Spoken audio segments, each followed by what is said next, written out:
Okay, go ahead. All right, I'm going to share my screen.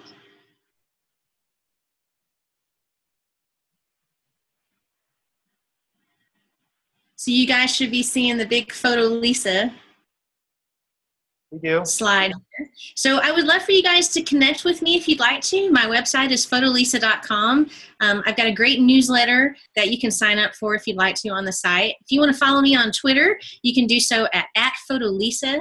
I'm also on Facebook. You can ask questions on my Facebook fan page, and it's facebook.com/photolesa. I'm also on Google Plus and Pinterest. And I also record a slew of videos for a bunch of different training companies. I've got about 35 video courses on Creative Live, and I'm doing some more for a fun company in Denver. So I would love for you guys to connect with me that way. See if I can figure out how to, there we go. Okay. And I've also written a slew of books, as you might know. And O'Reilly has given me a nice discount to pass to you guys, 40% off the print version and 50% off of the ebooks for any of my missing manuals. And I'm in the throes of writing a new one right now. In fact, I'll send off another chapter tonight after this meeting. Photos for Mac and iOS. I'm incredibly impressed with the editing power of the new Photos app that replaces iPhoto. So we'll talk a little bit about that later on in the meeting. But anyway, if you buy these books from O'Reilly.com and you enter the code at checkout, AUTHD, and you can just think of that as author discount, then you'll get that great 40 or 50% off, which is a nice deal, especially on that Photoshop book, because that thing's kind of expensive because it's 1,000 pages, so it's around $35 or something like that.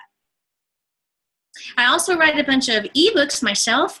I've got the Skinny on Photoshop Elements, the Skinny on Lightroom, and my newest one is the Skinny on Shooting for Royalty-Free Stock. I think when I visited your group the last couple of times, I was the chief evangelist for iStock Photo.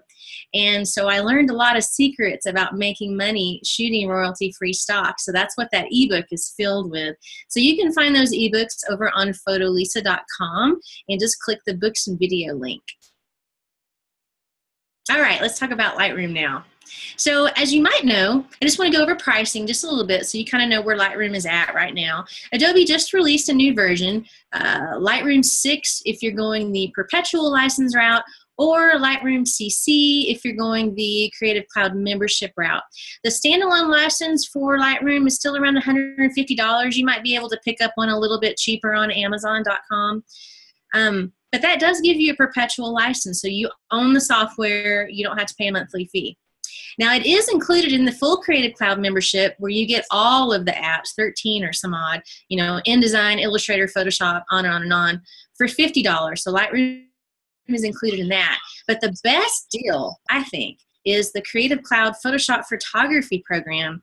And that's where you get Photoshop and Lightroom, a subscription to them for $10 a month. I think that's a fantastic deal. You get a bunch of other stuff with that as well. You get access to typekit.com, which you can download 100 fonts, a web version or desktop version for free. It's absolutely amazing. You also get access to the Behance Creative Community site, which you can use for getting feedback on your artwork or for your photography, as well as finding jobs. With your $10 a month, you can also create a Behance Pro site. So if you don't have any kind of gallery website that shows off your photography or your artwork, then that's included in your $10 per month subscription. So I think that's a pretty good deal. And contrary to what you might have heard, if you stop paying for your Lightroom subscription, your pictures don't disappear. You just can't upgrade your catalog anymore. You can still use the last version of the program that you had, and your pictures are not going to go away. So there's a web page on Adobe support forum that talks about what happens to my Lightroom catalog if I stop paying, and so on and so forth. So the big fear is that you lose your pictures, but you don't. So that's what Lightroom costs. Now let's look at a few things that I like to do with Lightroom that saves me a whole lot of time in my editing. So in Lightroom, you're working on one image at a time, except if you're merging multiple exposures into an HDR image, which is new in Lightroom 6 or Lightroom CC. or if you're merging panoramas. So that's also new in the latest version of Lightroom. But otherwise, you're dealing with single images. So you're not going to be doing any compositing, any fabulous layering, any texturing, anything like that. But what you can do is correct your images in no time flat. So this is an example of one of the shots I got in Hawaii last year, I think. Horrible, horrible lighting conditions. Don't you love shooting under fluorescent light? I love that yellow cast. It's just awful. So you can quickly fix that in Lightroom and apply those changes to every other image you shot under those same horrible lighting conditions. So you can copy and paste changes from one photo to another, or you can sync multiple photos and tell Lightroom exactly which adjustments you want to sync between them. It's an incredible time saver. You can also do quite high-level retouching in Lightroom. We've got a spot healing brush that you can use to get rid of, small things. You're not going to get rid of a whole person. So if you've got a picture of you and your ex, you're not going to be able to delete that person in Lightroom. You would have to go to Photoshop for that. Nevertheless, you can smooth skin, you can remove blemishes, you can add digital makeup, you can lighten eyes, you can lighten teeth. You can do all kinds of wonderful things. I've added a little digital lipstick to Karen Wilmore here, one of my good friends. You can also put the spot healing brush in cloning mode. So you can do full-on cloning. Normally it's in blend mode where it works like the spot healing brush in Photoshop, but you can put it in clone mode if you need to create a duplicate of something, or if you're trying to cover up an area with texture that's nearby. So you can do some pretty high-level retouching in Lightroom. Now, you can't do any slimming, so you're not going to slim your subjects, nor can you perform frequency separations, which is the new hot phrase in the Photoshop realm, but you can do quite a bit. I'd call it low to medium level retouching. You can also perform some pretty wild color effects. You can do a partial color effect in Lightroom. There's a little bit of a trick to it, but you absolutely can get it done, and that means where most of the picture is black and white, but just part of it is in color. You can also create split tones very, very easily. So this example on the right it's kind of a partial split tone example. So you can get very creative with the colors in your image. And of course, anything you do in Lightroom, just like Camera Raw plugin, is non-destructive. You've always got that original waiting in the wings. You can also create vintage effects in Lightroom. So I added some yellow to this image on the right and added some green to it to make it look old and reduce the saturation a bit. And I used the vignette, the post-crop vignette features to give it a rounded corner. Now, Lightroom doesn't support transparency, so if we did use the vignette feature to give a photo rounded corners, we would not be able to export it with transparent edges, but you can export it with white edges or black edges. So that may be useful to you. You can also add watermarks. Lightroom is hands down the easiest and fastest place to export pictures for use in other pieces of software, on the web, or what have you. I'll show you some export presets that I use on a regular basis in Lightroom. Let's say you have a web gallery and you want to process pictures to put on your web gallery. You may want to resize them, let's say to 800 by 600 pixels for posting on your website. You may want to add another round of sharpening to them. You may want to add a watermark, and you can easily do all that with export presets in Lightroom. It's so fast, you're not even going to believe it. I always tell people that you can preset Lightroom to death. Anything you can do in the program, you can make a preset for it that you can apply when you're importing your pictures, exporting your pictures, or just on the fly whenever you want. The other thing I like to do in Lightroom is create photo books. Now, next to the Photos app and iPhoto, Lightroom creates the most beautiful photo books you have ever seen. This is an example of some of my abstract photography that I like to do, where I just have the shutter wide open and I just move the camera around for a while. So I created this photo book in Lightroom. You can do full page spreads. There's oodles and gobs of templates. You can put background images on every page. You can bring in your own imagery. Let's say, well, here you can see my logo. I saved my logo out as in Photoshop as a graphics file and just imported it into Lightroom for use in my photo book. You can add text to your photo books, captions, all kinds of things you can do. And the photo books are printed by a company called Blurb, BLURB.com. They're really affordable, and like the new Photos app for Mac, Lightroom calculates how much your book is going to cost and shows that to you at the upper right corner, so you can tell when you've gone a little bit too far. If you're tempted to add 10 more pictures, your book may cost around $200, so you may decide not to do that. So that's a really handy thing. And of course, you can save your photo books from Lightroom as a PDF, and using iTunes file transfer features in the Apps tab, you can actually transfer your PDF onto your iPad so that you've got it with you to take and show around as you're trotting around doing what you do. So that's a really handy thing. Of course, you can do that in Photos too. You can save a book out as a PDF, and then you can actually use iBooks Author, or not iBooks Author, but the regular iBooks program to get that PDF onto your iOS device, which is pretty neat. I wrote that sidebar in the Photos book today. Another neat thing that you can do in Lightroom is create seriously professional level slideshows. And there were a few advancements made in the slideshow module, as Adobe calls it, in the newest version. But let me just give you a sneak peek of the kind of thing that you can create. So everything you're seeing on this screen, literally everything in this rectangular box, was generated by Lightroom.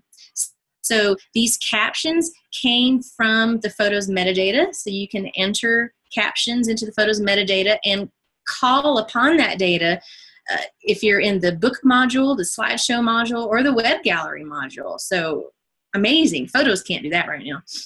You can also brand it with your own text or graphic-based identity plate, as Lightroom calls it. So I've also got a background image back here too, which looks pretty neat. So let's just play this slideshow real quick. It's real short, but it'll give you an idea of the kinds of things that you can create in Lightroom, if I can get it to play.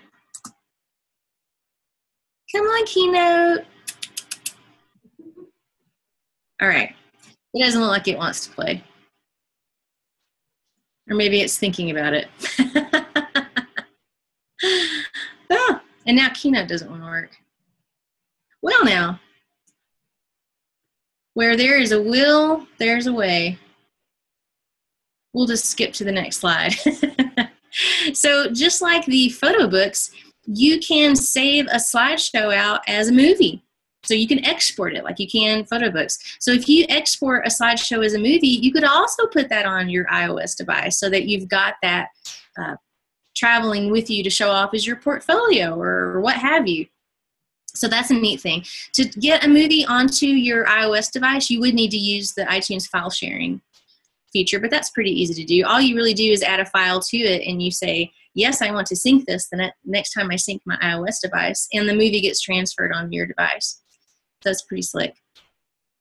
You can also create web galleries in Lightroom. Now, these are sort of lame, just a little bit lame. Not incredibly lame, but you can't customize them to the extent that you probably would like.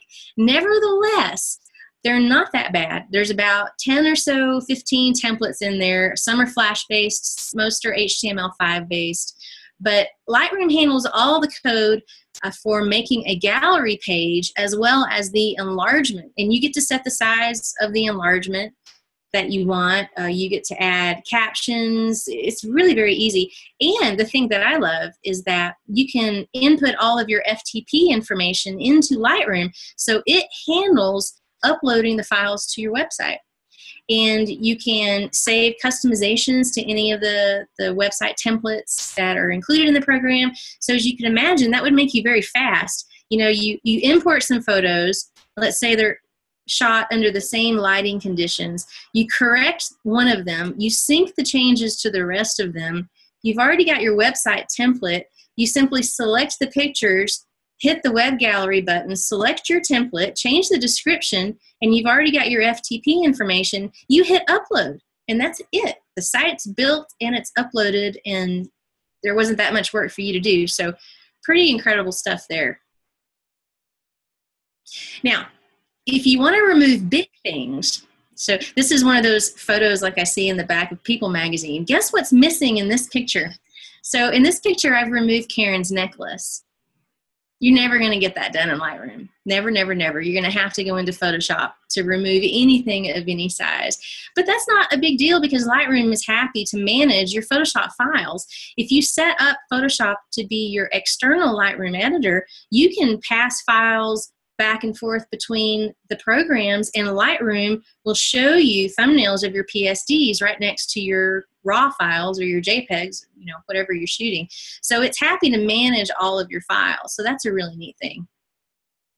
And another reason to use Photoshop is to do any kind of collaging or compositing or creating ads, anything you really want to add customized text to. You could get close to this layout using Lightroom's print module. There's some amazing templates in the print module, plus you can create your own.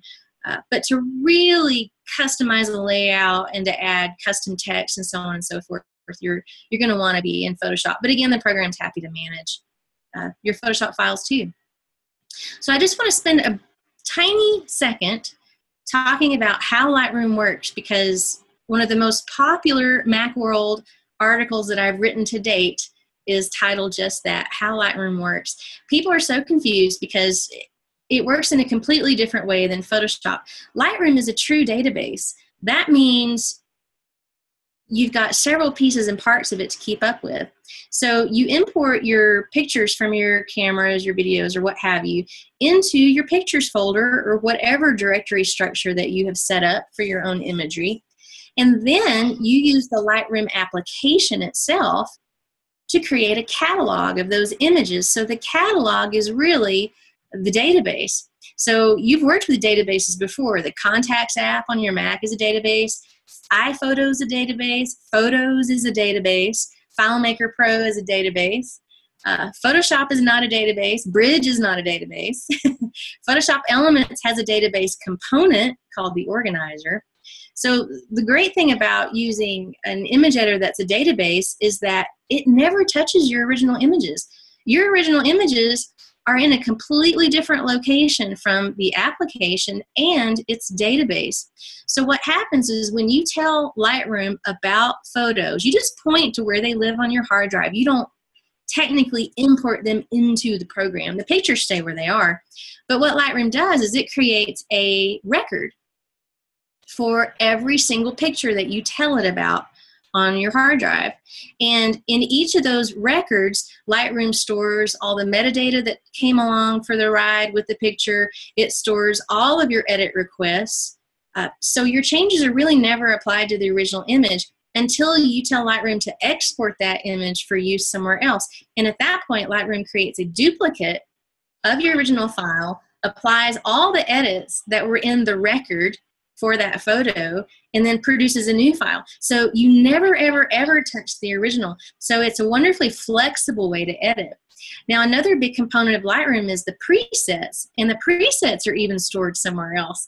And that's where, like, your copyright presets, any develop module presets you've made, your custom page templates for books, your slideshow settings, and things like that, your watermarks, your identity plate, all those kinds of things get stored in the presets folder. So when you're backing up your whole Lightroom world, what you really got to worry about is backing up your pictures, backing up your catalog, and backing up your presets. So your things are a little bit spread out, which is kind of confusing to some people. So I always like to mention how the program works. And I find that it's quite comforting when you begin to understand that your pictures are not in the program. They're nowhere near the program. So that's a nice thing. Another neat thing that I love about Lightroom is it uses a honkin' big color space. So in this little graphic that I made here for my Photoshop book, you can see the white space back here is the Pro Photo RGB space, which is what Lightroom uses. Comparing it to all the different color spaces we're used to seeing, such as Adobe RGB, so the Adobe RGB space is much smaller than Pro Photo, so you can compare the white area to the colored area, and you can see that Adobe RGB is a pretty small space. That's what most people work in Photoshop is Adobe RGB. Now let's compare Lightroom space, the ProPhoto space, to Apple RGB. And you can see that that space is even smaller than Adobe RGB. Compared with CMYK, which is really, really small, to ProPhoto. And why is CMYK small? Because fewer colors can be reproduced by mixing ink. So that's why it's smaller. And then here we're comparing ProPhoto to sRGB. And then, of course, nothing is as big as the color space that our human eyes can see. But ProPhoto RGB gets pretty close. So I love working in ProPhoto RGB. I can color correct my photos. I can do anything I want with them. The only time I have to change color space is when I, say export, and I'm going to, use the image in a program that doesn't understand that color space.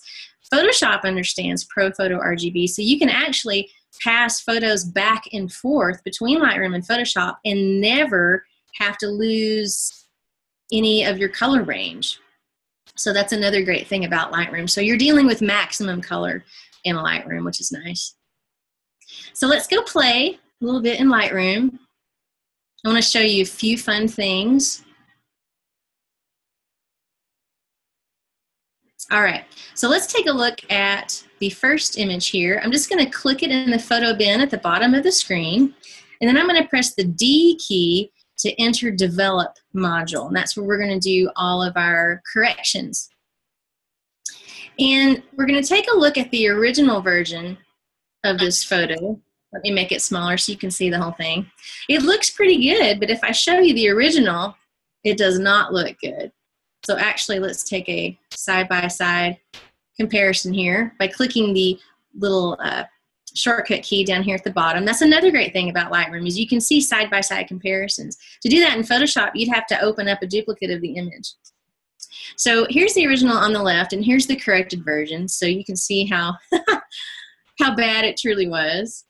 And there's all kinds of different views that you can use here. So let's go ahead and go back to this one. So I'm going to reset all of my changes. So we're going to revert to the original by clicking the reset button at the bottom right. And we're back to that super awful looking picture. And I'll zoom in just a little bit. There we go. So the first thing I'm going to do is I'm going to use the white balance tool to change the white balance. And oftentimes when you're dealing with a nasty color cast like this, the white balance change may be all you need to bring the photo back in line. So let's go ahead and grab the tool. Then we're going to mouse over to our image. And our goal is to find a pixel that's neutral. And that simply means that it has similar values in all three color channels, red, green, and blue. So I've done this a few times on this photo. So I'm just going to come down here to George's shirt, and I see that my values are 81, 80, and 78. So I'm going to go ahead and click that area to reset my white balance. It fixed a little bit of the cast, but it's still not great. So now I can come up here to my temperature slider, and I can cool the photo off a little bit more by dragging the temperature slider leftward towards the blues. And Lightroom is so helpful. It gives you on the slider itself, it has blue on the left end and yellow on the right end. So you can tell, well, if I drag it left, I'm going to be adding blue. If I drag it right, I'm going to be adding yellow. So it's visually helpful for you. And you've got a wonderful histogram up here. You can actually click and drag on the histogram itself to change certain ranges of tones. But I'm going to go ahead and bump up the exposure just a tiny bit. And we're going to add some contrast. And then one of the many things I love about Lightroom is your ability to alter only the highlights or only the shadows. So my exposure was pretty good because my data is spread out pretty well on my histogram here, but my highlights were too bright. So I wanted to adjust them without messing with the shadows. So all I have to do is drag that highlight slider to the left, and my highlights are darkened. If you wanted to lift your shadows a little bit to lighten them, then you could drag the shadow slider to the right. I don't really need to in this photo, but it's super helpful to have that ability to just quickly drag those sliders. You can use the whites and the black sliders to reset your white and black points. And what does that mean? That simply means that you're changing the color that Lightroom thinks is white or you're changing the color that Lightroom thinks is black. So in other words, if I wanted to darken my whites across the board, I could drag this slider to the left. If I wanted to lighten my whites across the board, I could drag it to the right. Black slider works the same way. If you want to darken your blacks, if you like really inky blacks in your photography, then you can drag that slider to the left. If you want to lift your blacks a little bit, then you can drag that slider to the right. Clarity is another wonderful, useful tool, and what it does is it adjusts contrast in the midtones. So you're talking tones that are between the darkest shadows and the lightest highlights. And I don't ever use this on portraits. Let me show you why. It will accentuate every pore until you can see them from outer space. So it is generally a bad idea to do for portraits. However, if you're going for that grunge look, you know, you got somebody with a lot of whiskers, that might really work. But for Uncle George in Hawaii, our nice, sweet, soft, round Hawaiian, that's not going to work for him. So if you drag it to the left, you're actually reducing contrast in the midtones, which makes a super awesome skin smoother. Yes. So I'm going to drag it all the way left so you can see on screen what this is doing. If I drag it all the way left, we get kind of a watercolor painting effect, which can be useful on scenic photos. But for people pictures, I always like to drag clarity just a little bit to the left. Now your next question is going to be, but maybe I don't want to apply a negative clarity adjustment on the whole image. Can I do that in just parts of the image? And the answer is yes. We would do that using the adjustments brush up here at the top right. So anything you see in these sliders right here in the basic panel, you can paint onto the image using the adjustments brush. So if I wanted to just smooth the skin with a negative clarity adjustment, then I would reach for the adjustments brush and do that there. So that's a neat thing. So let's keep cruising down. We can boost the colors a little bit by clicking Vibrance and dragging it to the right. I love Vibrance because it doesn't tear up skin tones, which is good. And if we keep cruising down the panels here on the right-hand side, you see all kinds of wonderful stuff. We've got hue, saturation, and luminance here. We've got color, black and white. We can do all kinds of crazy color effects. We've got split toning we can do here. We've got sharpening, noise reduction, straightening, and post-crop vignettes. But let's say we're done with this picture right now. Now, if you look at the bottom of my screen here, you're going to see 4 more pictures with the same tragic lighting conditions. So let's say I'm happy with the way this picture looks right now. Let me fit it to the screen so we can see the whole thing.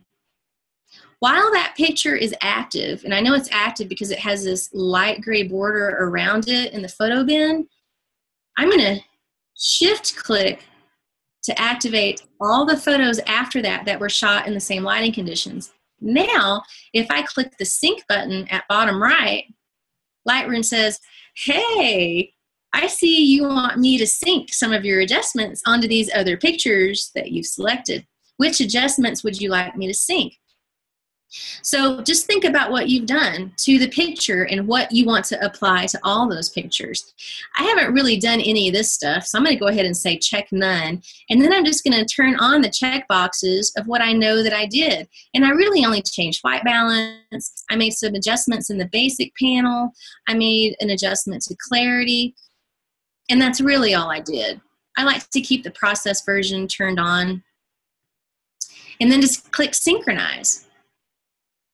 And then suddenly, all of these nasty little pictures down here are going to get the same kind of color treatment. It takes a little while for them to process, but you can see that their colors are changing down here in my photo bin. So you can imagine what a time saver that is. Now you can also use these copy and paste buttons. Those aren't as nearly as efficient, but let's say if you only had one photo that you wanted to copy the changes to, then you could just make sure that the one that you fixed is active, click copy, you get that same dialog box saying, what do you want me to copy?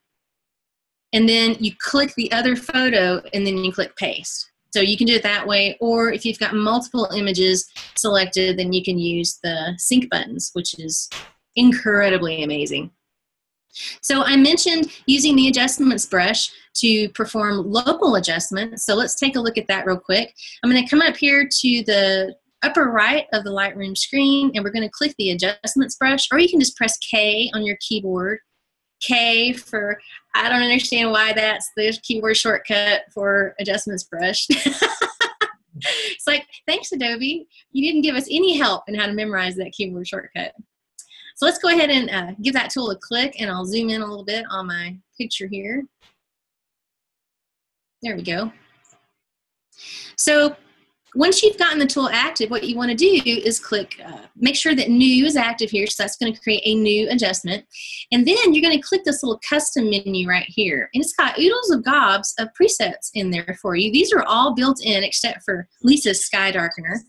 So basically these just set the sliders to certain positions to do the thing that they're talking about. So if we wanted to do some teeth whitening, we could click on that. And as you can see, these are the same sliders that we had in the basic panel, but we're going to be applying them only where we paint.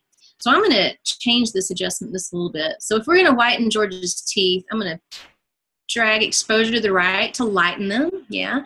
And we'll reduce saturation a little bit to get rid of any yellow color cast we've got. And now I'm going to go ahead and zoom in a little bit more. And then all you do is paint across his teeth. You got a nice little brush cursor here. If you'd like, you can turn on Show Selected Mask Overlay, and that gives you a red overlay, kind of like Quick Mask in Photoshop, that shows you where your brush strokes are occurring. And then, of course, you can just adjust these sliders over here on the right. That's all there is to it. So if I wanted to drop saturation a little bit more, I could. If I decided, well, that's a little bit too bright for his teeth, I could change the exposure a little bit. And then you can toggle these little switches on the panels to turn the adjustment off. So now it's off. And then you can click it again to turn the adjustment back on, so you can get a before and after of just that adjustment. So now let's say I want to smooth his skin. So I'll come up here and I'll click the new button because I still have the adjustments brush active. And I know that I'm going to use clarity, so I can just come down here and choose clarity. And I'm going to drag it to the left. Now I'm going to paint on the image where I want that negative clarity adjustment to be applied. And I'm using the left and right bracket keys to adjust brush size. And this is just going to smooth George's skin out just a little bit. I mean, we're not doing any heavy duty retouching here, but it's incredibly helpful. There's a little bit of a delay in what you're seeing, but we'll do before and after here in a second once it catches up with me. Okay, so here's our, we'll toggle the visibility of that adjustments panel off and on. So here it is off. And then on. So you can see his skin is just smoothed out a little bit. It's a great way to reduce wrinkles slightly. You don't want to apply too much of a negative clarity adjustment, but in the right doses, it's a heck of a skin softener, let me tell you. Very, very useful. Now the other thing that I wanted to show you is Lightroom's upright features. And these features came along, I believe, in Lightroom 5. And let's put away our adjustments brush. And let's cruise down, scroll down through the panels, and we're going to come down to lens correction. So what's happened here is I'm shooting the Trevi fountain and the perspective is off. So it looks like the fountain is leaning back and it is not leaning at all. So what I want to do is fix that. So go down to the lens correction panel, and you want to do a couple of things first just to help Lightroom do a better job. Is you want to enable the profile corrections. That makes Lightroom go out and find the kind of lens that you used in the shot. So it knows the problems inherent with that lens, and it can do a better job of fixing any perspective or geometric distortions that you've got going on. So let's go ahead and click enable profile correction. So we could go ahead and choose to remove any chromatic aberration. That's a fancy way of saying color fringing around areas of high contrast. If you ever shoot a white-faced clock with black numerals on it, if you were to zoom in really far that picture, you would see like a little purple or blue color fringe around the black numbers on the clock face, just because the contrast is so high between black and white. So remove chromatic aberration goes in and tries to get rid of any weird color fringing that you get around areas of high contrast. So now where the magic is in this auto button right here. So in one fell swoop, Lightroom is going to look at all my vertical lines and my horizontal lines in the photo, and it's going to fix the perspective in the photo in one fell swoop. Isn't that amazing?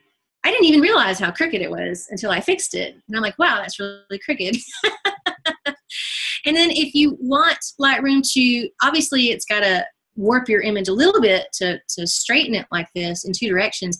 So you're going to have to do a little bit of cropping, or you could pop this photo into Photoshop and use content aware fill to fill in those white gaps. So that's another one of Lightroom's extreme superpowers. And you do have a lot of this stuff in Camera Raw as well. Another superpower of Lightroom's that I love is the ability to seek out and destroy sensor spots. So you can see I've got a couple of sensor spots going on right here, but let's see how many we really have. So let's come up here to the top right of the interface and let's click the spot removal tool.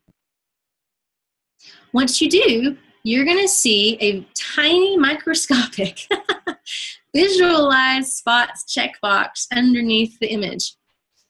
If you turn it on, then you can drag this threshold slider here to illuminate all the sensor spots that your image has. Look at this. There's one there, there.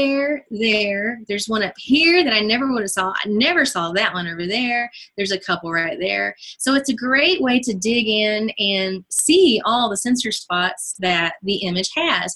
So of course, to fix them, you just mouse over with the spot removal tool. I'm using my left and right bracket keys to make my brush cursor, the round cursor there, be just a little bit bigger than the spot itself. And then I'm going to single click to get rid of it. Lightroom shows me the sample area that it used for the replacement. I can move that around if I want to another area that is better suited for the copy. And very quickly, I can come up here and get rid of all those nasty, nasty spots. And if you remember the syncing that I talked about a minute ago, then you're likely salivating right now because you've just realized that you only have to do this in one picture if you've got a bunch of images with the same sensor spots. Because you can sync just what you've done with the spot removal tool across multiple images in the exact same manner that I showed you earlier. So that's pretty powerful stuff. So now I'm going to turn off the visualize spot so we can see our image again. And now all of those nasty spots are gone. And again, I didn't know half of them were there. So if you're doing any kind of fine art printing with your imagery, it's very important to make sure that you don't have any sensor spots.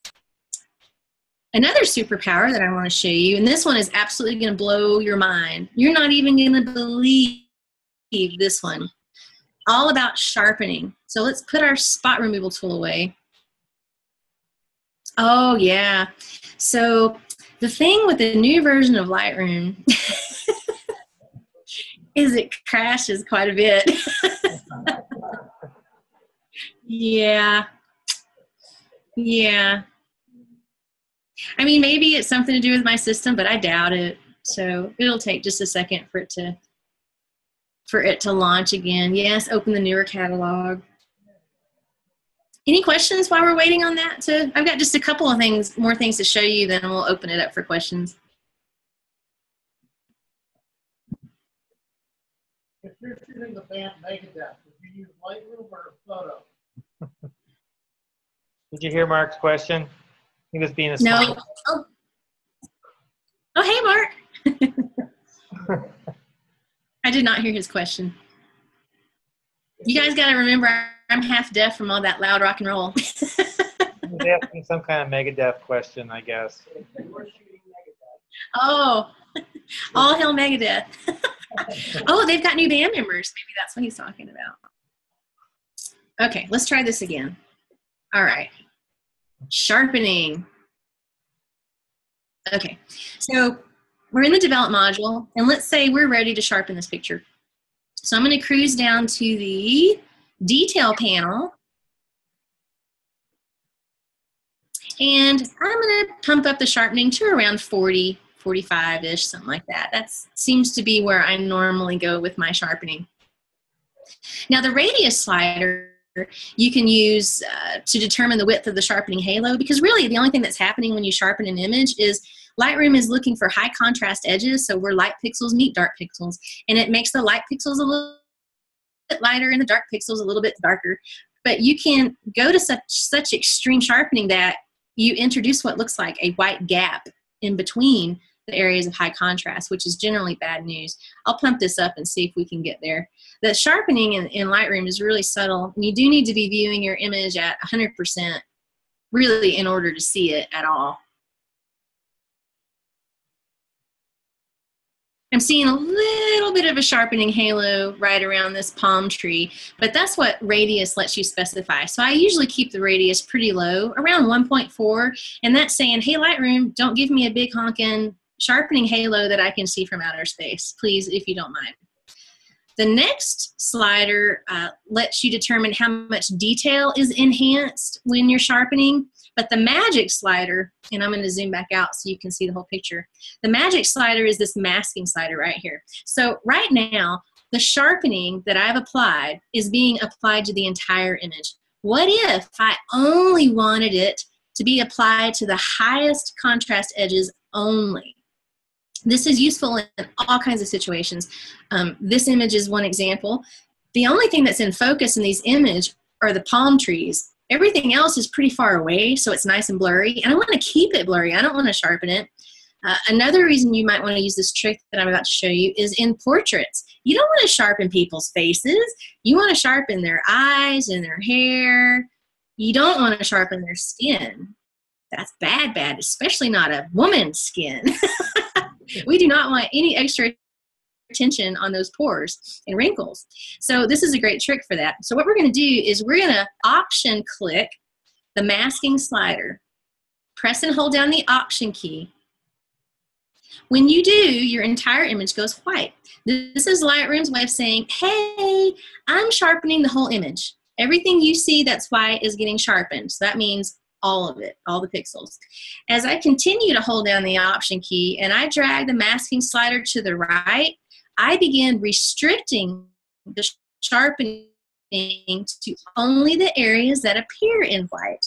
So pretty quickly, I can restrict the sharpening very nearly to just those palm trees that are in the foreground.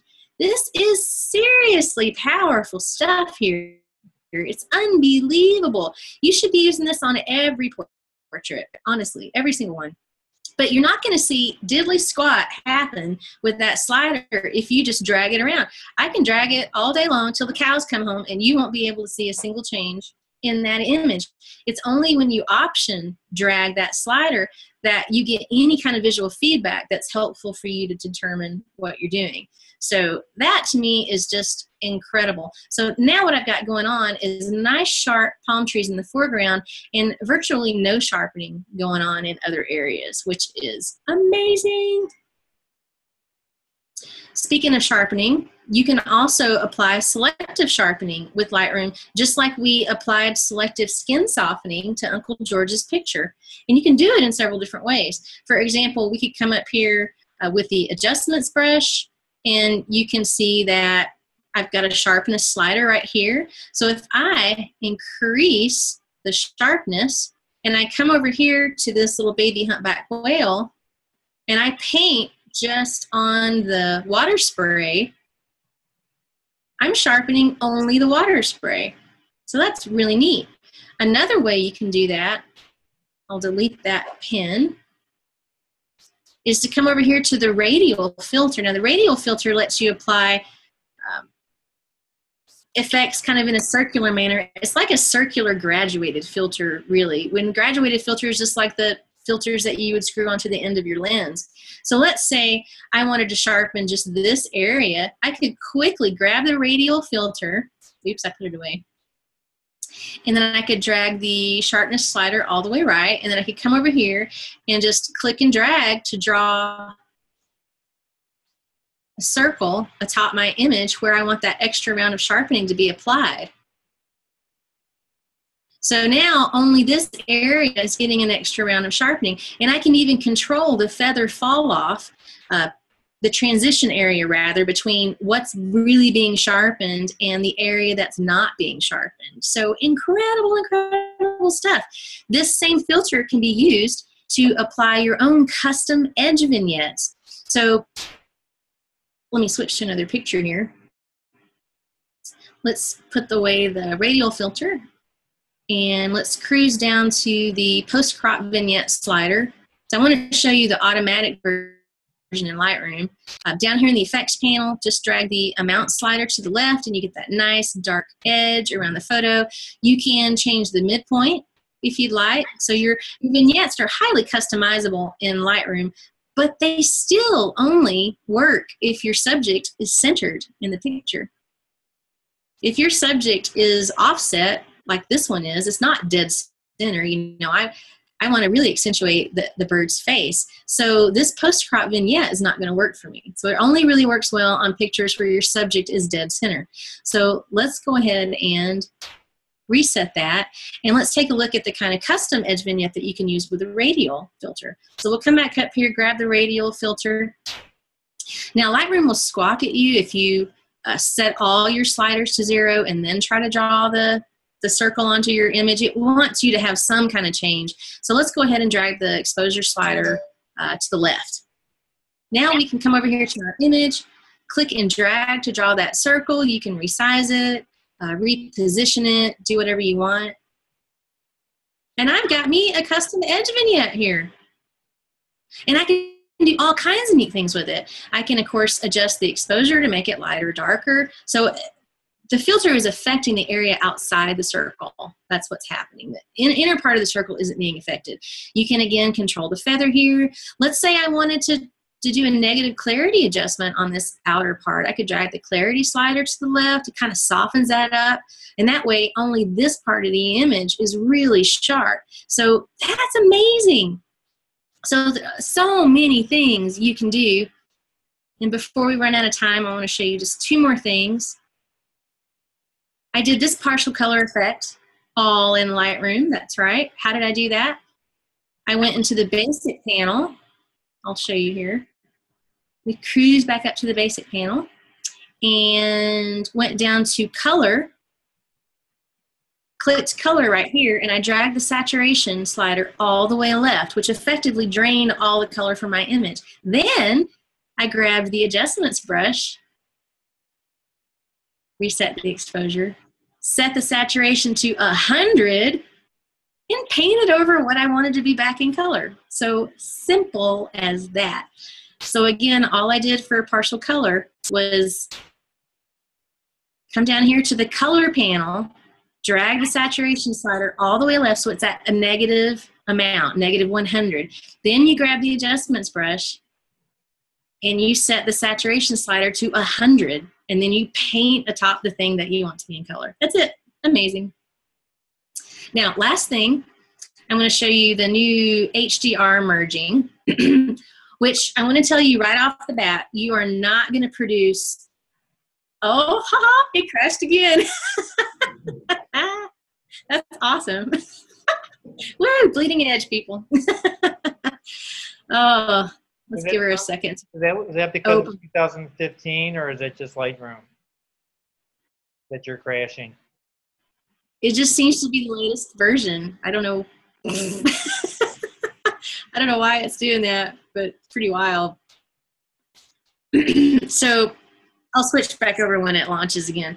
So for HDR merging, you get precious few options. You can't customize what it's doing really. But what it does is it'll merge images using photo merge. And it creates an additional image, a PNG, an HDR PNG, that you can then adjust using all the sliders that we've been looking at in the basic panel or what have you. But it's never going to produce the kind of super surreal, otherworldly looks that you can get in, kind of get to those in Photoshop, but really there's third-party plugins that do a much better job of creating HDRs. But it's cool that you can do it in Lightroom. So we'll see if it will let us do it. So I'll share my screen again. Share screen. There we go. Let's go back to the find my pictures.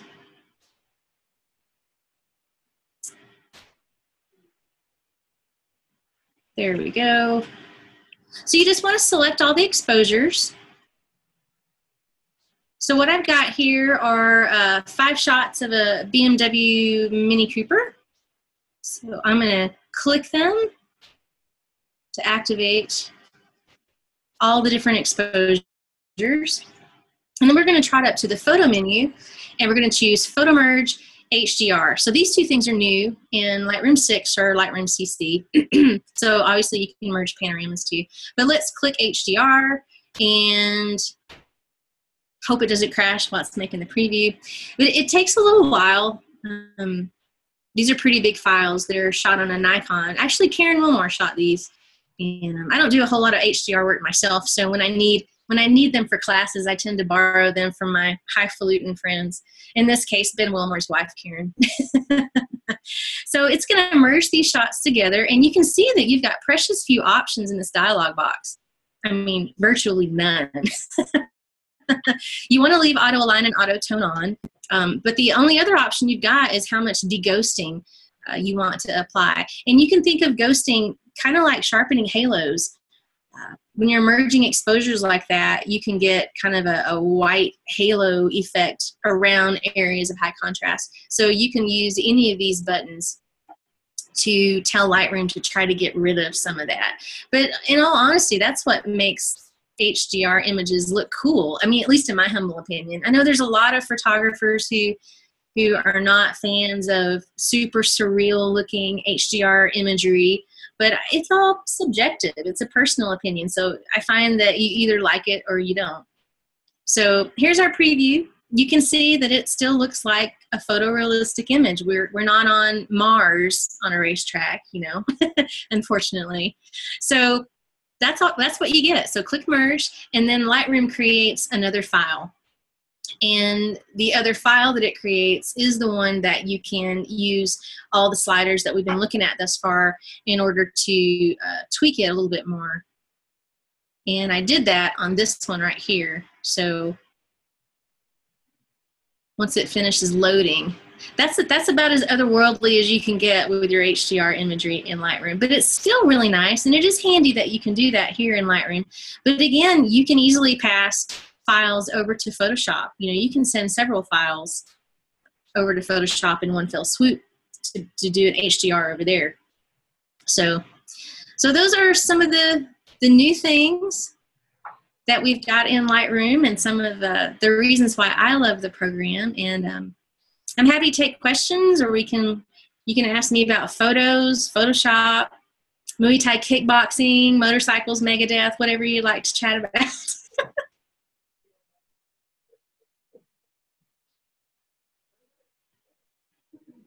Anything? We didn't leave anytime soon. This is Henry Lee. I'm president of CDPUG. I've been at one of your previous meetings, but Spike went to, I think he took a bathroom break. Oh! That's funny. Yeah, I know. Don't say anything when he comes back. Okay. I won't. We have a question from one person in the back. Bill?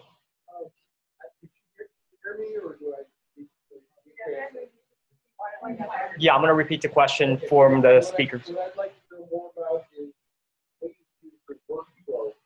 So you take pictures of a party, and where do you put the pictures, and you import them into the computer?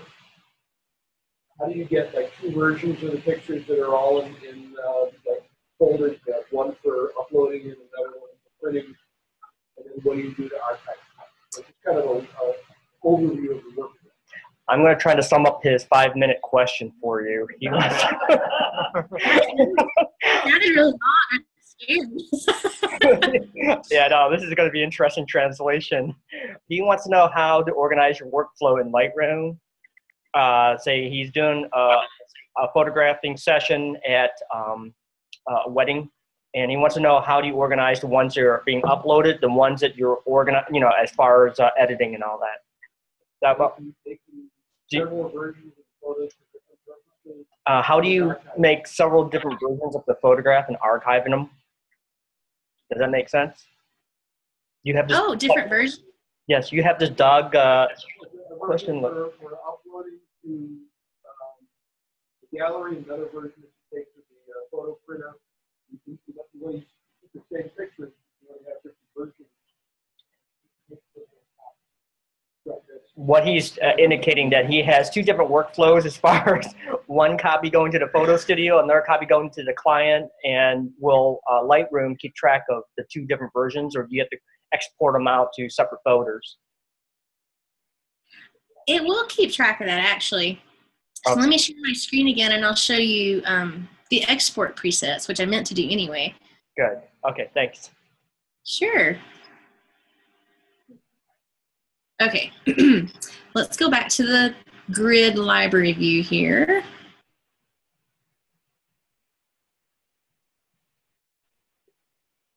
So that we can look at our export presets. So I've got a bunch of export presets. Let me scroll down. So we're in the library module here, and you'll see this area called Published Services. And there's all kinds of different things in here. I'll expand some of them so that you can see what's inside there. So basically, I've set up export presets for the different places that my photos need to go. And Lightroom tracks which ones have been exported at what preset. And let me just click on this one right here. So this is for my hard drive. I've got an export that I just export to my hard drive, and I've named it so that I know what's happening with the export preset. But basically, it's going to create an 800 pixel long dimension image. It's going to apply some sharpening, and it's going to apply a watermark. So I did a client shoot, late last year. My kickboxing instructor, she's very Swedish. This is Rebecca. And so I wanted to provide all the images to her so she could pick the ones that she wanted to print. And so I sent them to her with a watermark. But then, she asked me to change this or that on the photos, and I did. So what Lightroom is telling me here is that, hey, these photos right here have been changed since you exported them at that preset.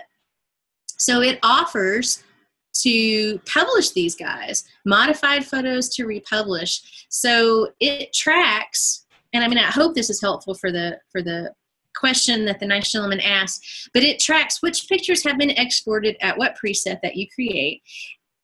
And if you've changed any of those, it offers to update them and re-export them. So that's a super handy thing, but you can create export presets like crazy. So let's just click the little plus button next to Publish Services, and we're going to choose Go to Publishing Manager. That's where you set up all of your export presets.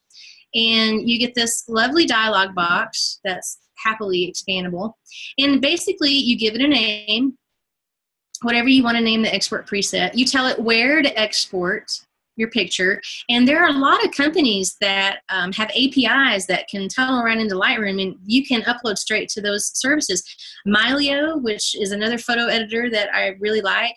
I did a review for Macworld on that. You can tunnel straight into Lightroom. You can go straight to Flickr, Facebook, Behance. I know there's a SmugMug export API and probably tons of others that I don't know about. But anyway, you can create your own that just go to your hard drive. So you set the location, what you want the files to be named, the settings. Do you want to convert, are you shooting RAW? You need to convert to JPEG, and if so, what quality? What color space do you want to keep the exported file in?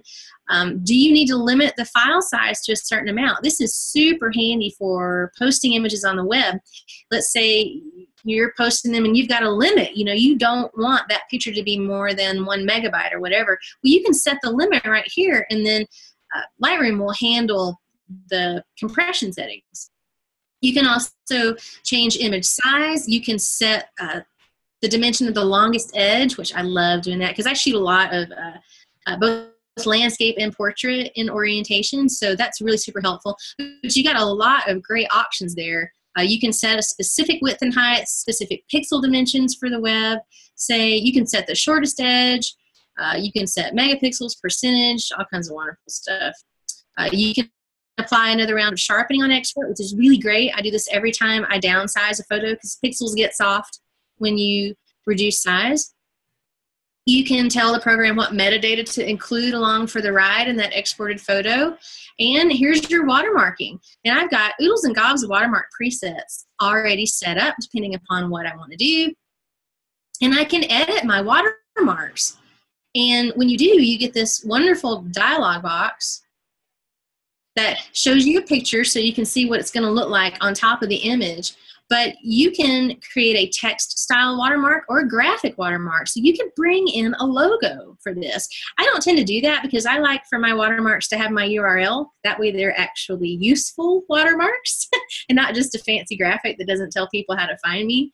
But you can see you've got quite a bit of text formatting options here. I mean, not a whole lot, but a decent amount. You can set the opacity of the watermark. You can set it to be proportional. That's what I always do because, you know, depending upon the aspect ratio of the picture. And you can even tell it what spot in the photo to anchor it. So I've got mine anchored at the bottom right, but I could anchor it anywhere. And it's going to keep it a certain number of pixels away from the edge. So you don't even have to worry about placement, really. I mean, it's quite amazing. You can rotate it so you could turn the watermark to be vertical if you'd like, and you know, type it all down here. But that's one of the amazing things about the export presets is your watermarking is a non-event. And let me tell you, in Photoshop, it is a serious event because you got to create an action for that stuff, and that's not fun. Photoshop actions are not fun at all. So hopefully that answered part of the nice gentleman's question. Did I answer your question, Bill? The gentleman was very impressed with that. Oh, good. Yay. I brought Spike back. I think we found him, so I'm going to exit stage left and remember, not a word. Okay, thank you. I was letting someone in that was locked out. So, do you have a question, Marty? I see a lot of familiar things in Lightroom 5. What exactly besides the HDR is new in 6? So I guess what's new in 6 is, I don't know, was there Lightroom and then Lightroom Creative Cloud and then Creative Cloud 2000? So I guess if you can maybe go through what's new, I suppose, would be the answer to the question. What new features or what's the new parts? Oh, yeah. Yeah, that's easy. So the HDR merging that we saw, photo merge, that's new. You can merge panoramas, that's new. The spot removal tool does a little bit better job when it's in blending mode or healing mode, rather. So a little bit more realistic blending. If you create an adjustment with the adjustments brush, like we did the selective skin softening and sharpening and so on and so forth, you can actually move the adjustment pin after you've painted it onto the subject. So that's pretty neat. And the only other thing, honestly, that's new is facial recognition, and that's just fancy keywording ability. So Lightroom now has facial recognition. So if you add facial, facial tags, then it will automatically assign those tags to future photos that are imported that, you know, it goes by the distance between the eyes. So profiles, it doesn't work worth the crap on. And if you've got sunglasses on, forget it. It's not going to work on that too. But if you don't have sunglasses on and you're looking straight at the camera and it's a clear shot, then it does a pretty good job of applying those facial keywords to other pictures that match that criteria when they come in. And that's really all that's new. The only difference is a common question between Lightroom 6 and Lightroom CC. They're exactly the same program. The only difference is that you can only use Lightroom Mobile on your iOS devices if you're going the subscription route with CC. It's a bit naughty of Adobe. honestly, but whatever, right? So with Lightroom 6, you get a free 30-day trial for Lightroom Mobile, and it will function for 30 days, but then it ceases to function on your iOS devices after that. And the only way to use Lightroom Mobile is to go the subscription method, which again, I think is a great deal with Photoshop for $10 a month. That doesn't bother me at all. $50 a month is a little hefty unless you really use a lot of those other programs regularly, but the $10 a month deal, seeing as though you get a Behance Pro site that you can build, all web-based, web gallery builder. You can make websites that look a lot better than the ones that you can make in Lightroom. Hosting for that is included, and you get access to Typekit and 100 fonts that you can download and use in any program. You can use them in Pages, you can use them in Word, anything. So I think you get a lot of bang for that $10 a month. And that's really all there is. How about performance or speed, those kinds of things between the two different versions of it? Is there any improvement there? That's how fast it crashes? In my own testing, I'd say that the crashes a lot more than it used to. But I haven't honestly noticed any speed increase. And in the briefing, Adobe didn't go on and on about that. So it leads me to believe that there wasn't a lot of changes to that CPU usage and stuff, but there may be. But there's just the big new features that I know about is HDR panos, moving adjustment brush pens, better spot healing and facial recognition. That's about it. Does it use the graphic coprocessor now, or it didn't before? Was there something like that? I remember seeing some kind of news about that. Could be. They could have switched some processes over to that. Okay. Well, I have a question, and we'll see if someone else has one. Since you say it's a database, how would you compare it to something like Extensis Portfolio and that sort of that kind of thing, as far as what you can do with Lightroom compared to a Portfolio or I guess even Bridge? Bridge isn't a database, but. Gosh, Spike, I confess to not using. Uh-oh. Yeah, I haven't used Portfolio. Okay. Jay, have you used Portfolio? No. No. I don't know does it have image editing abilities? I don't have any idea. I don't think it does editing, but I think it's like keywords and So I guess the answer is unknown. Okay.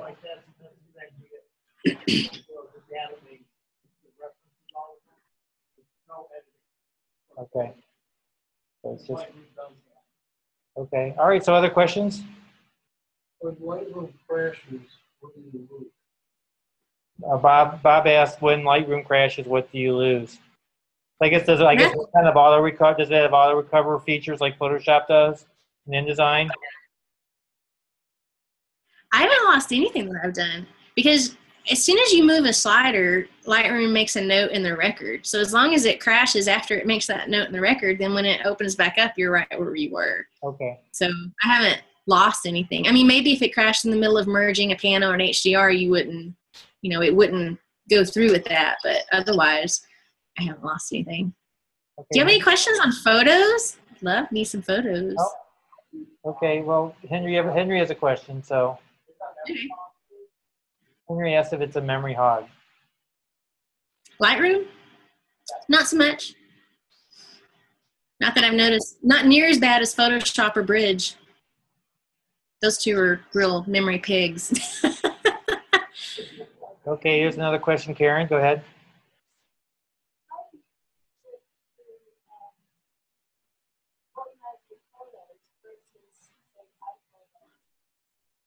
I guess, how do you use it to organize your photos? Say iPhoto, I guess, like maybe albums, or are there things like albums and events? Is that kind of what Oh, yeah.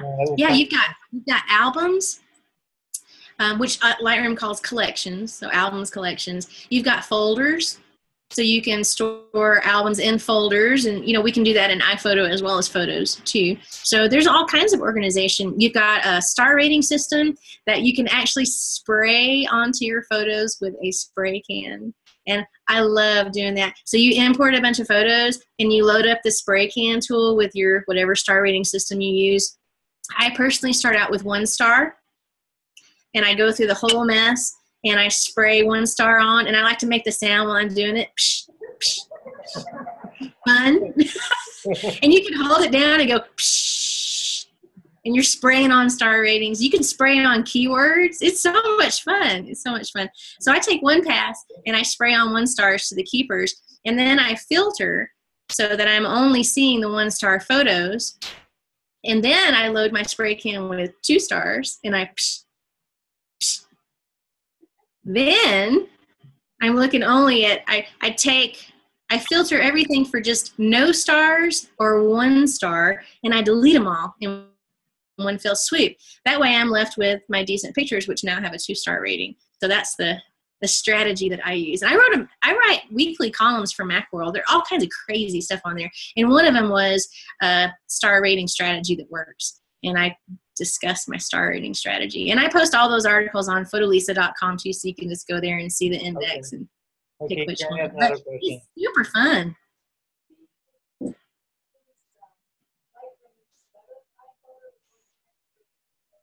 So do you use Lightroom instead of iPhoto, I guess, or I guess you want to compare it to iPhoto, or maybe compare it to Photos might be the way to answer that. Or do you use both? So what do you do for managing your personal pictures, I guess? I use Lightroom predominantly until I'm ready to make a calendar. And I make calendars for all of our friends and family every year. And so I have an export preset in Lightroom that says, send me to iPhoto. So I do a full res export without a watermark. And then I bring stuff into iPhoto or Photos for calendars.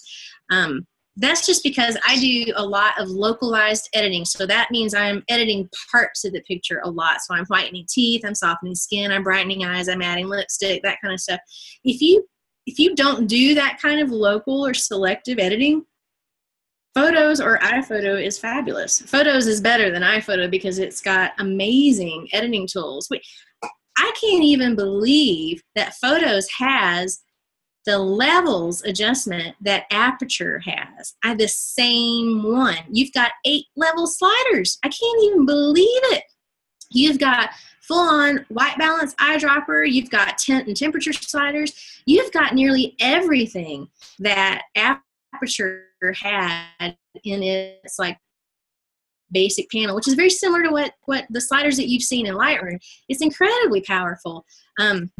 Yeah, if I wasn't in love with Lightroom, I would be using Photos. I love the ability to have all of my pictures on all of my devices. So you can do that with iCloud Photo Library. But if I didn't want to pay that fee to Apple, the only other piece of software that really does that, besides the Lightroom and Lightroom mobile combination, is that Mylio software that I was talking about, MYLIO.com. And that syncs all of your images across all of your devices, including all of your computers. So if you've got extra Macs in your house, you can set Mylio up to be syncing backup copies of all of your stuff. You can control the sizes of the images that go to which devices. Obviously, you need smaller sizes on your iOS devices and bigger pictures on your Mac. But that's the only other piece of software that offers that whole kind of all of my pictures everywhere, edits, syncing between all of the devices. But it's more expensive than iCloud Photo Library. I think Mylio, the Pro version, is somewhere around $250 a year. So it's, that kind of functionality isn't free. Maybe you should give an overview of Photos since it's so new. I don't think everyone knows. I mean, does anybody know about the new Anybody not know about the new Photos program? I guess raise your hand. There's enough hands.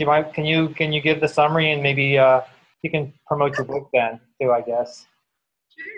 Sure. It's going to be an amazing book, let me tell you. All right. So here we are in Photos land. Let's make it big. So we cover up Lightroom. So here's Photos. So the big complaint I hear about Photos is that, where's my sidebar? I can't see all my albums on the side. Well, all you have to do is turn it on. View, show sidebar. Yeah, iTunes is the same way.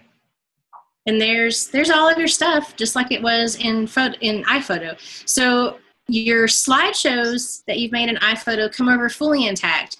Your book projects and your calendars, do those come over as albums, honey, or are they fully intact? Books and calendars. iPhoto to photos.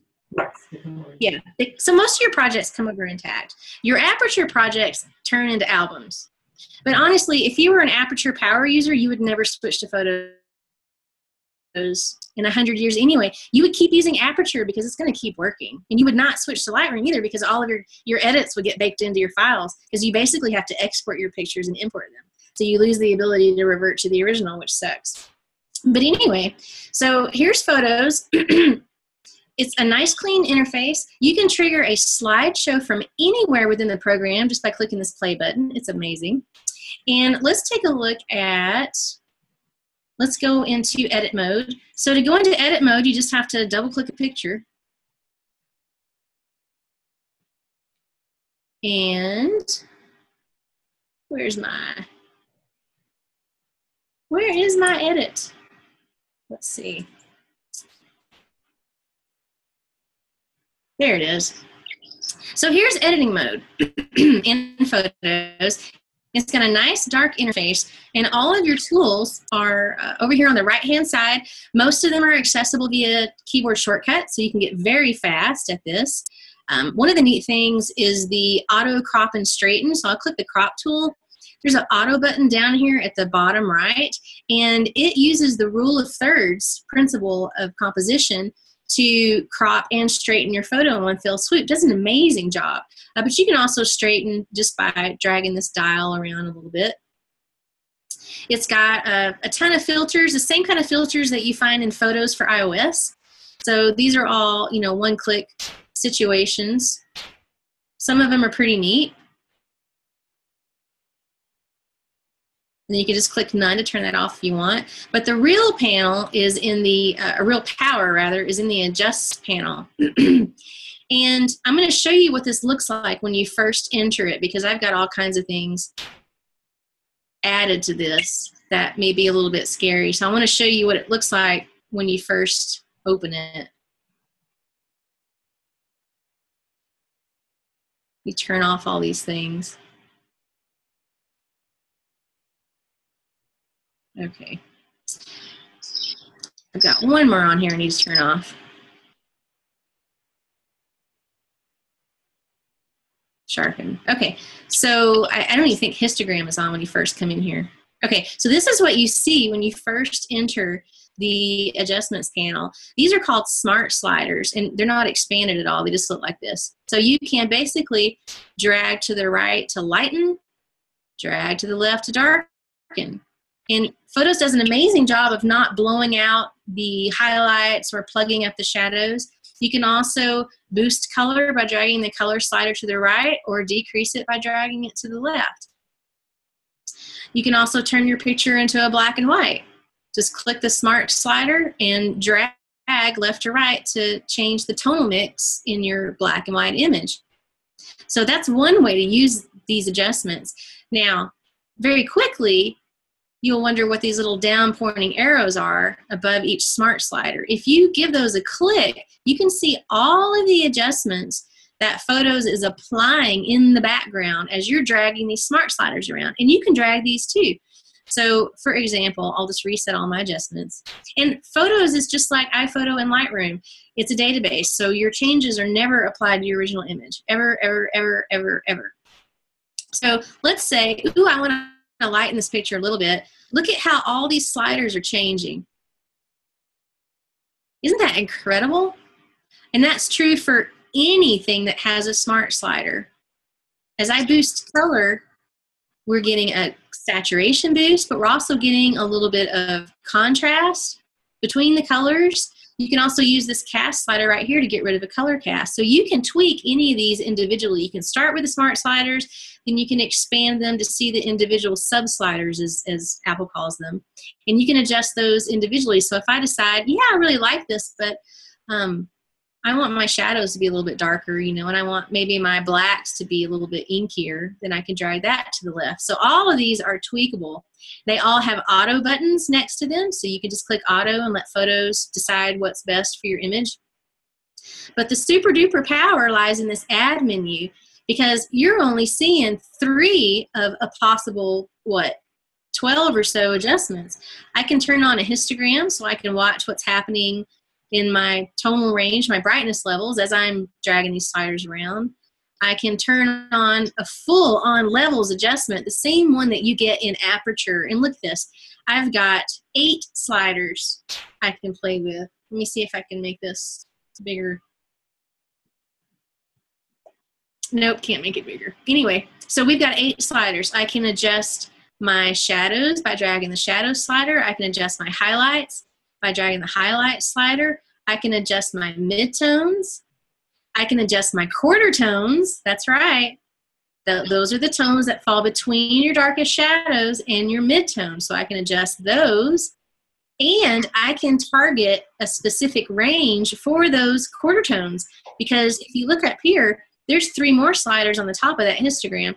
So if I say, hey, I'd really like my quarter tones to be a little bit darker, but I don't want, you know, which range of quarter tones are we talking here?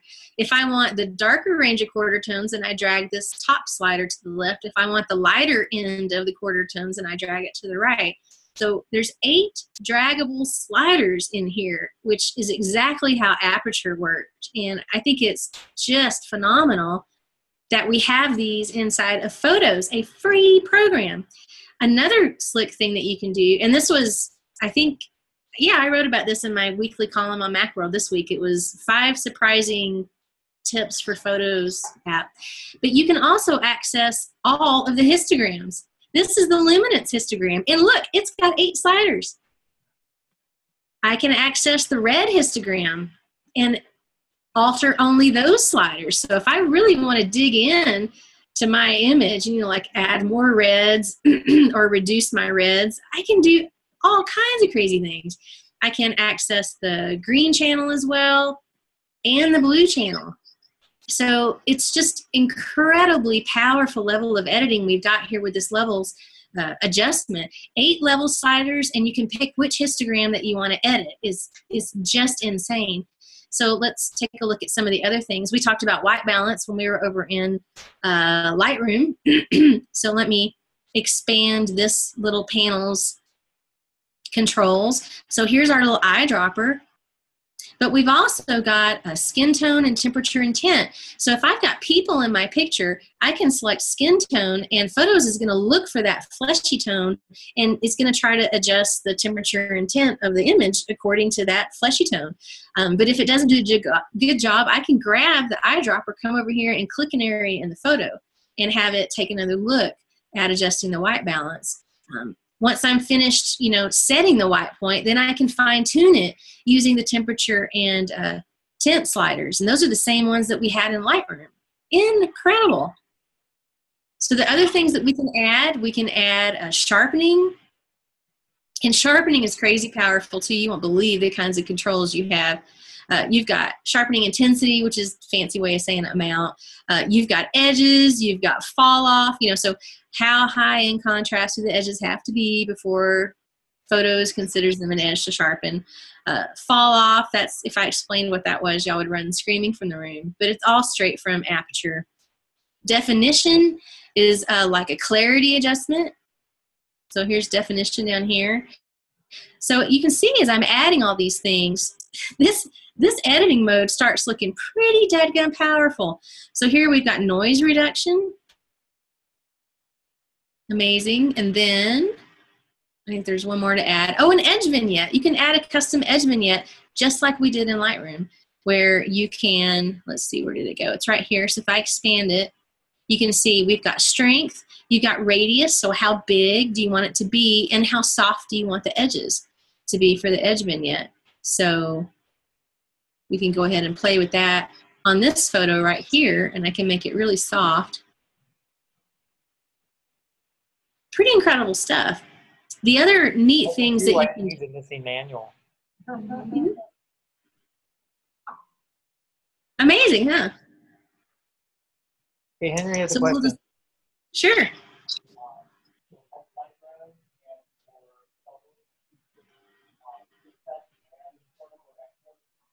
I guess, are there presets in Photos? Is that what you're asking? Oh, I wish there were. There's not. Not a one. No, no presets, Henry. Yeah, you can't save any of that stuff that you're doing in the adjustments panel. It's kind of a drag, but if you think about it, I don't know. It'd be nice if we had the ability to save presets. Yes, it would very much so. But another cool thing that I love about the program is that you can add, let me get out of this, text to any slide. Okay, so let me try to find a slideshow here that I made. There's one right there. It's running super slow. Yeah, so you can add text to any slide you want. There's a little add button down here at the bottom right, a little plus sign with a circle, and you just give it a click. I'll click one of these slides to add text to. Give it a click, and you get a menu that says add text or add more photos. So you can add more photos to your slideshow project, but you can add text to any photo. So, you know, you could call this whatever you want. You could bring up the OS 10 fonts dialog box, change font family, style, size, color. So that's pretty incredible, the ability to add text to any slide. Another neat thing that I love is that when you're building book projects and calendars, you can drag pictures around between pages while you're in all pages view. And in iPhoto, you have to, let's say, for example, that I want, that I want to swap this picture with this slot right here. In iPhoto, you have to double click to go to the calendar page to swap pictures. You don't have to do that in Photos for any of your projects, books, calendars, whatever. So you just click and hold down on the picture and it lifts itself out of the frame. Then you can click and drag it onto whatever frame you want.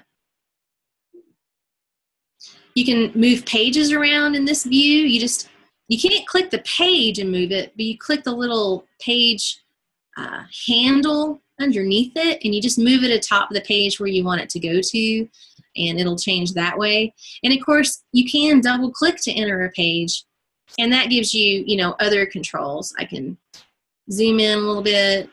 I can then change the zoom and crop level of this image. I can just double click it to open up photo options, and I've got a zoom and crop, so I can change zoom level. And once I zoom in, I can reposition the photo within the frame. I mean, you could do all that kind of stuff in iPhoto too, but the big takeaway here is that you can do most of that stuff, not the zooming and repositioning, but you can swap pictures in all pages view, and it gives you a much broader perspective of your project as a whole, because there's less you have to actually open a page to do. So pretty incredible with that. Another neat thing that you can do with Photos is that you can edit slow motion video that you take on your iOS device. You can control where the motion speeds and slows. I mean, you can do that on your iOS device in Photos as well, but this is the first time we've been able to do it, you know, in a desktop program. So there's lots of really neat things. The more I dig into it for this missing manual, the more I'm impressed, you know, with it. Are there some things that it cannot do that iPhoto could do? Yes. You can't add captions to slideshows. In other words, it won't pick up metadata for your slideshows, but you can still add text to any slideshow, which you couldn't do in iPhoto. So there's a few little things here and there that it can't do, but the editing power is off the charts. I mean, you've got the editing power of Aperture seriously with this program, except that there's no way to apply your changes to just a certain part of the photo. It happens to the whole photo. So that's the thing to remember. If you do that kind of editing, then Photos is not the app for you. You know, but if you don't, it's pretty amazing. And also free. Okay. Any last questions? I don't want to overstay our welcome with you, Lesa. Yeah, I got to get to my kickboxing class. Oh, there's a question about your cameras. What cameras do you use, or what's your camera? I guess a camera. Oh, the question, Canon 5D Mark III. Lots of cameras, I bet. I love Canon 5D Mark III, actually. Okay, thank you very much, Lisa. Thank you, guys. Okay, see you later. Bye.